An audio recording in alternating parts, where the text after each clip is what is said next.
Lots of students come to us and say, "When I apply to jobs and internships online, it just feels like I'm sending my resume into a black hole."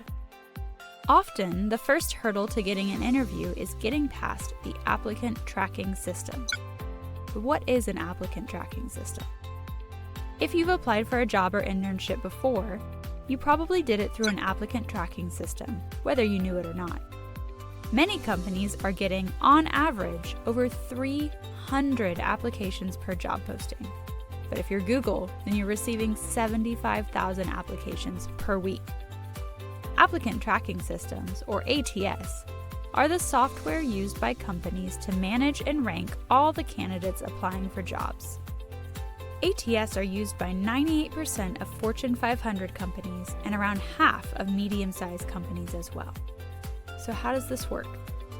First, the ATS will sift through all the resumes that are received and turn them into a standard basic format. It will then take these standard resumes and scan them for keywords from the job description to see which resumes are the best match. This way, when a recruiter or hiring manager is deciding who to interview, they already know who is most likely a good fit for the position. Usually, on the first pass, an ATS will eliminate about 75% of resumes. So you can see why it would be important to know how to work within the system to make sure your resume ends up in the pile that will actually get seen by a human. Here are our top 4 tips for an ATS-friendly resume. Tip number 1, tailor your resume to each job description.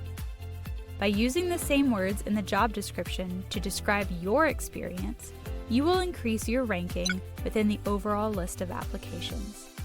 Phrases that are used multiple times in the job description are even more critical to include on your resume. Unfortunately, employers use different words to describe the same thing, and the ATS isn't smart enough to understand those differences. Your original resume should be mostly usable, but you'll likely need to tweak a few words here and there to make sure they match the job description as much as possible. Keep in mind, we are not telling you to be dishonest, but if you have the experience and skills that match up with the position, make sure you use the same words and phrases as the job description to describe it. Tip number 2, use simple, common fonts like Times New Roman, Arial, or Calibri. The ATS scans resumes using optical character recognition. It sounds complicated, but what it really means is that it scans the resume looking for characters, letters, and numbers that it recognizes. While the ATS is really smart in the way that it scans, it is not sophisticated enough to recognize unusual characters from uncommon fonts. Tip number 3, avoid using pictures, graphics, or icons on your resume. Because the ATS scans for words, it has a hard time understanding resumes using pictures to convey information. Even the graphic of a line can trip up the system. Tip number 4, avoid using more complex formatting like columns, tables, and headers. It used to be pretty common for people to use tables to organize skills on their resume. That was fine when a person was reviewing the resume first, but more than likely, most of those will just confuse the ATS and make it harder for you to get into the top list of resumes.